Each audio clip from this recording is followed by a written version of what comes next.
Namaskaram, bonjour à toutes et à tous. Que la source de vie guide tous vos pas. Bienvenue pour cette nouvelle petite vidéo.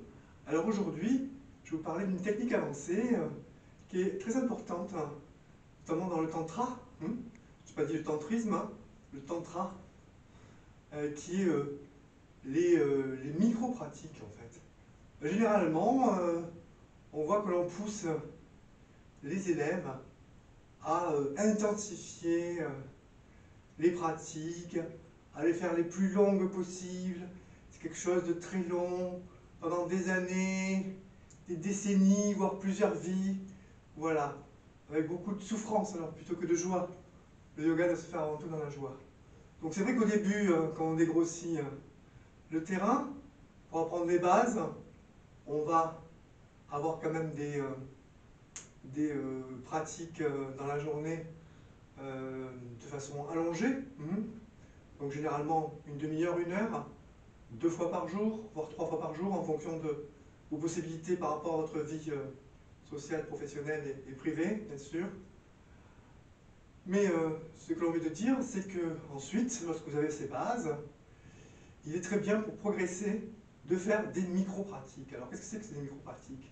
Eh bien, pour résumer, ce sont des techniques, des pratiques, des sadhanas intensives. Voilà, c'est très intensif, et sur quelques minutes. Et après, vous les répétez autant de fois que vous pouvez dans la journée. Voilà. Alors, par exemple, je vais vous donner un exemple de micro-pratique. Alors, vous êtes en Siddhasana, bien sûr, toujours en Siddhasana. Voilà, comme ça.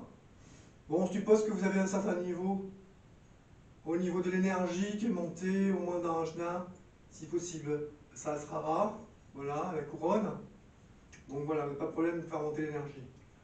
Alors, on fait par exemple quelques Nadi Shuddhi, c'est-à-dire comme ça. On inspire à fond, par le nez. On expire toujours de la même narine. Et après, on change de narine. On inspire.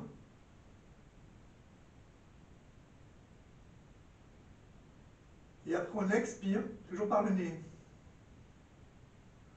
On fait ça par exemple 3 fois de chaque narine. Après, on fait un Kapalabhati. On fait un bandha. Ce qui savent faire les bandhas. Donc, si vous regardez ça, vous êtes plutôt avancé. Donc, sinon, regardez mes vidéos ou renseignez-vous sur les bandhas. On fait le bandha de la périnée, c'est-à-dire entre l'anus et les organes génitaux. Et simultanément, on rentre le diaphragme, le ventre comme ça. Voilà. Et par le nez, bouche fermée,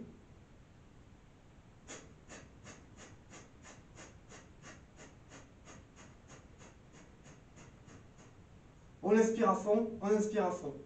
Voilà comme ça, 1 minute, ça s'appelle Kapalabhati, le soufflet de forge. Voilà, une fois qu'on a fait ça, et puis on va fermer les yeux, on va faire focus sur Ajna ou focus sur Sahasrara.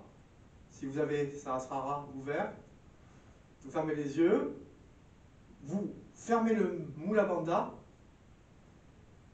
vous le verrouillez, uniquement le Mula Bandha, vous visualisez, vous imaginez, et plus qu'imaginer, vous ressentez par la volonté, vous faites monter l'énergie le long de votre colonne énergétique, le long de Sushumna.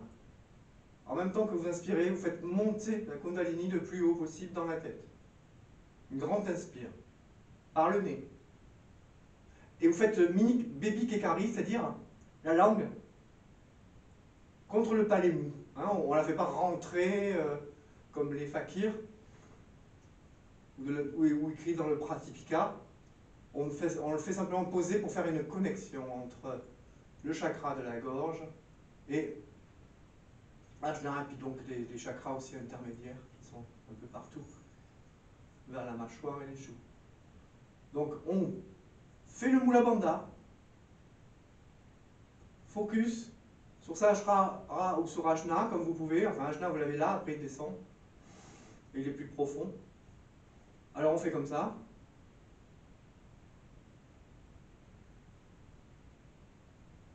Vous pouvez réciter même un mantra en même temps si vous êtes bien à l'aise. Un Aon, enfin plusieurs Aon, mentalement, ou un lam bam ram, ce que vous voulez. Vous faites un mini kumbhaka. Vous faites rétention du souffle, poumon plein. Et ensuite, vous expirez doucement, toujours par le nez. Voilà. Après, vous faites encore ça une deuxième fois.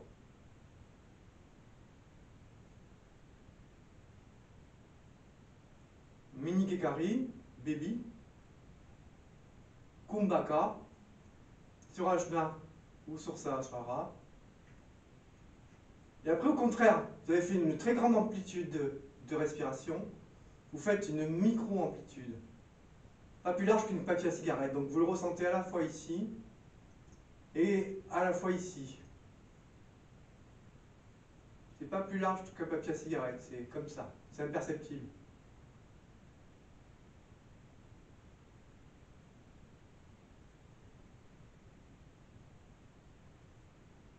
Voilà. Une fois que vous avez fait ça, vous faites encore Mula Bandha avec une force du prana jusqu'en haut, vous faites monter par la colonne.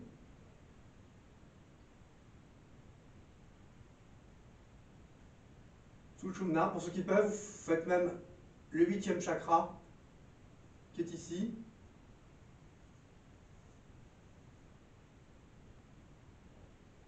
Kumbhaka.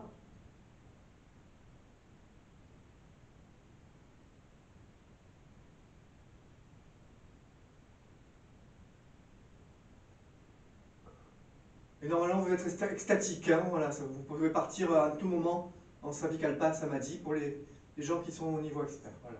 C'est pas ce qu'on recherche. On ne recherche pas ce genre de Samadhi. Parce qu'il est sur les objets. Il est expérimental. Enfin, je vous renvoie à d'autres vidéos sur le sujet. Alors, regarde, qu'est-ce qu'on va faire?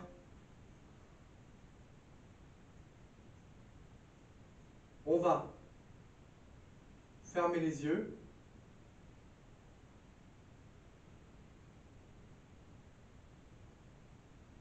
Focus sur Ajna ou sur Sushumna. Vous faites sur Sushumna, vous faites focus sur Ajna. On va descendre. Focus sur Ajna. Si vous êtes avancé, vous voyez qu'en fait, il y a toute la tête qui travaille, même ici, même là, etc. Ici aussi, très actif. Tout ça est très actif. Voilà. On va redescendre le focus. Focus ici, focus ici. Focus ici. Et focus ici. On se détend et on se relâche. Voilà, c'est un exemple de micro, ça dure 5 minutes. Voilà. Et vous faites ça dans la journée, autant de fois que vous pouvez. Que les endroits vous le permettent, que votre vie sociale vous le permet. Le matin, entre midi et 2, en fin d'après-midi, en début de soirée, en fin de soirée, au coucher, au lever, dans votre lit, en fait, vous vous débrouillez. C'est le secret des micro-pratiques. Ça vous permet d'intensifier et ça permet à votre sadhana d'être beaucoup plus puissant, profond et de faire des progrès donc, dans la pratique. Voilà, c'était des micro-pratiques. J'espère que ça vous a plu. Si ça vous plaît, mettez un pouce, vous pouvez commenter. Et je vous souhaite une bonne journée. Que la source de vie guide tous vos pas.